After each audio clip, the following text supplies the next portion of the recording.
Today, I'm going to talk about why I use prong collars.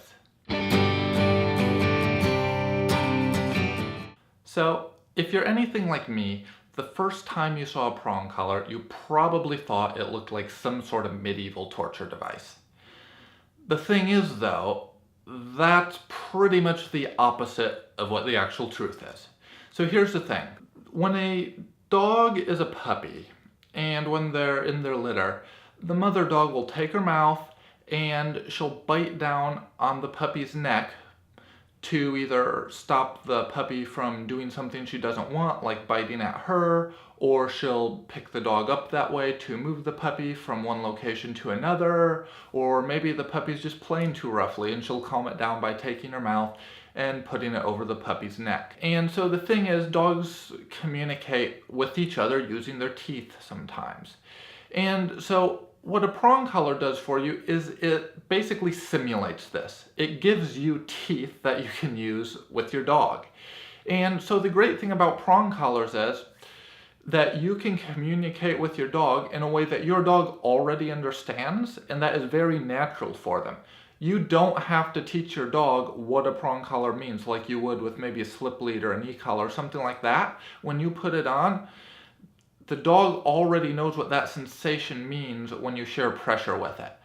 It kind of automatically sends them into a more calm state of mind and just kind of helps them to relax. And they already understand that it can be used both that way, just kind of to calm them down, and as a correctional tool. So one of the main reasons I use prong collars is because the dogs already get it. It's like it's their tool of choice. Now, the other reason I use prong collars might surprise a lot of people. And the reason is prong collars are actually one of the safest, if not the safest, type of collar available. And the reason is this. If you have a flat buckle collar or a slip lead or a martingale collar or whatever, and your dog pulls against it on the leash, most of the time, the majority of the force is right in front of your dog's neck like this and pushing like that, especially with a flat buckle collar. So with those collars, a lot of times when you see dogs pulling on them, you'll see the dogs kind of coughing a little or kind of going or whatever, and that's just because of the collar. With the prong collar, there's two things going for it. One, since it has the tips that come in and touch the neck, which simulate the teeth, there's big gaps between them. So first of all, even if the prong collar is tight, your dog can still breathe because of the gaps between the links. The second reason the prong collar is a safe collar is because in addition to that, it also has a martingale effect so that it tightens around the neck fairly evenly. And so what happens is if the dog were to pull on it, and if the collar is sized correctly, then the tips will tighten around the neck fairly evenly, and so it will spread the pressure out over the whole neck, and there will be gaps between it. So in reality, it's actually one of the nicest tools out there because it allows you to communicate with your dog using their language and in a way that they understand, and also is a good way for you to keep their neck safe.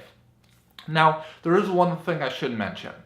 A lot of people size prong collars wrong, and also some prong collars are not as good as others. So, first of all, if you're buying a prong collar, I always buy ones that have nicely rounded tips on them.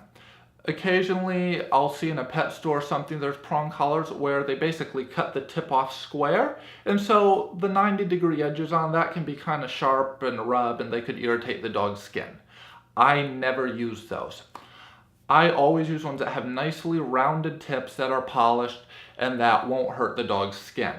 Normally I use Herm Springer ones, either in a small or a medium. The only exception to that is when I need a micro-sized prong collar. Herm Springer doesn't make one, so I have to use another brand for that. And one other thing to note about the tips is if your dog has a nickel allergy or something like that, you can even get rubber tips that will slide over so that there's just rubber coming in contact with your dog's neck instead of the metal tip from the prong collar.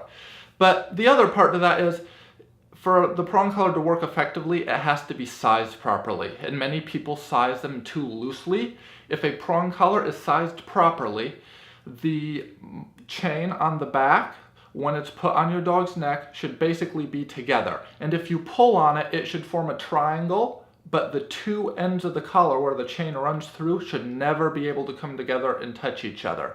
If they can, it's way too loose, and you will lose the martingale effect of the collar, so it won't tighten evenly. So anyway, just make sure that it's sized properly and you use one with nice rounded tips. But if you do that, it's really a great tool to use when it's used properly, and it can really do wonders for your relationship between you and your dog. Thanks for watching. I'm Matt Hendricks with Follow the Leader Dog Training.